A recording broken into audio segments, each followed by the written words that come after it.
Shalom, selamat pagi Bapak Ibu Saudara yang dikasihi Tuhan. Selamat berjumpa kembali pada renungan pagi hari ini. Doa dan harapan saya Bapak Ibu Saudara semua ada dalam keadaan baik, sehat, penuh sukacita dan berlimpah berkat Tuhan. Sebelum kita mendengar dan merenungkan akan kebenaran firman Tuhan, mari kita siapkan hati dan kita berdoa. Bapa Surgawi, Bapa dalam nama Tuhan Yesus Kristus, kami bersyukur karena kemurahan Tuhan kami ada sampai saat ini. Terima kasih untuk istirahat semalam. Terima kasih Tuhan sudah memberkati kami pada pagi hari ini dengan kesehatan dan kekuatan yang baru. Dan pada pagi hari ini Bapa, kami mau mendengar dan merenungkan akan kebenaran firman-Mu. Ya Roh Kudus, jamah setiap hati kami, urapi kami dengan kuasa-Mu, sehingga kami dimampukan untuk memahami dan mengerti, serta dengan taat dan setia melakukan kehendak Tuhan.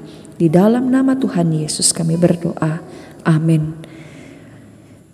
Pembacaan Alkitab kita pada pagi hari ini terdapat dalam kitab Kejadian 35 ayat 16 sampai dengan 29 dengan tema kesetiaan di tengah perjalanan hidup. Bapak Ibu Saudara yang dikasihi Tuhan, kehidupan ini adalah sebuah perjalanan yang penuh dengan tantangan, pergumulan dan juga suka duka. Kejadian 35 ayat 16 sampai 29 mencatat serangkaian peristiwa penting dalam kehidupan Yakub yang penuh dengan suka dan duka. Setelah pertemuannya dengan Tuhan di Betel, Yakub melanjutkan perjalanannya menuju Hebron untuk bertemu dengan ayahnya Ishak. Namun, di tengah perjalanan ia mengalami beberapa peristiwa yang menguji imannya.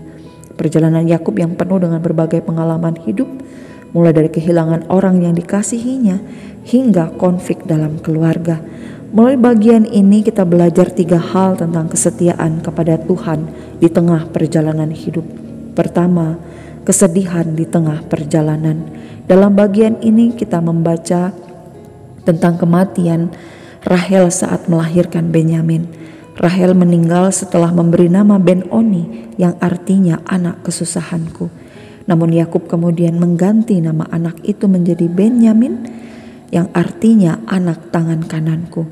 Dan ini menunjukkan pandangan Yakub yang positif meskipun di dalam kesedihan.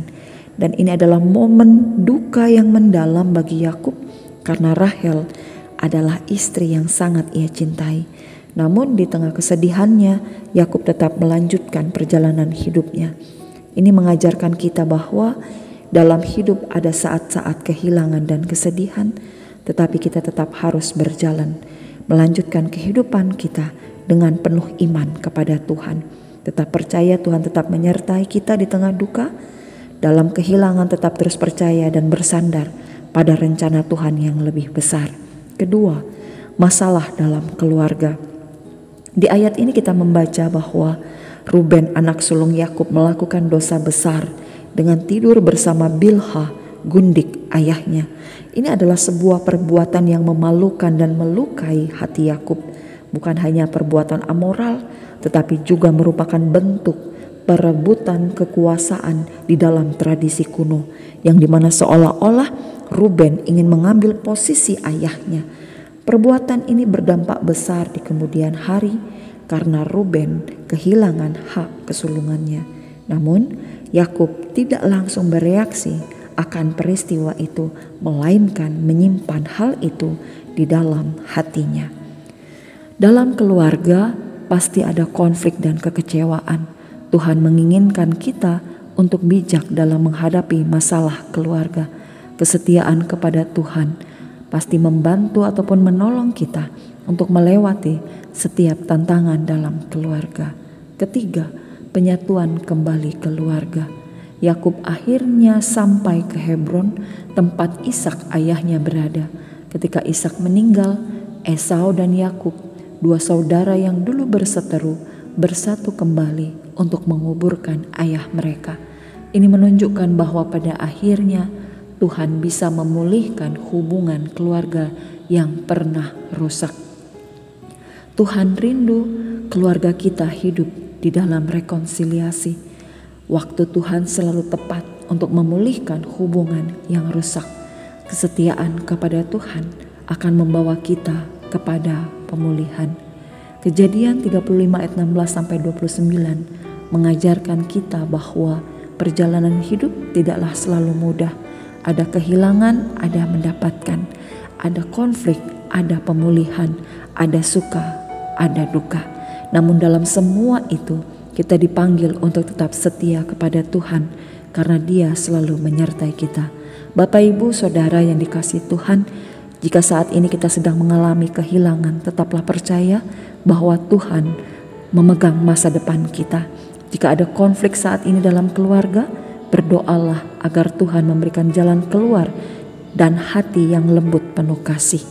Dan jangan pernah berhenti berharap, karena Tuhan sanggup memulihkan, memperbaiki yang rusak, serta menyembuhkan hati yang terluka.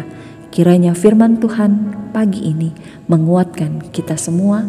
Tuhan Yesus memberkati. Amin. Mari kita berdoa.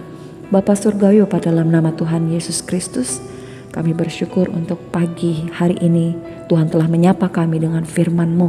Dan bila firman yang sudah Tuhan taburkan di tanah hati kami boleh bertumbuh, berakar dan berbuah. Dan firman-Mu terus kuatkan iman percaya kami kepada Tuhan di tengah-tengah perjalanan kehidupan kami. Bapa, terima kasih untuk firman-Mu, dan kami juga mohon berkat untuk di sepanjang hari ini dengan segala aktivitas kami. Tuhan menjaga, melindungi dan memberkati. Mohon ampun akan setiap salah dan dosa kami. Inilah doa kami yang kami alaskan hanya di dalam nama Tuhan Yesus. Kami berdoa dan mengucap syukur. Amin. Demikianlah renungan kita pada pagi hari ini. Selamat beraktivitas. Tuhan Yesus memberkati.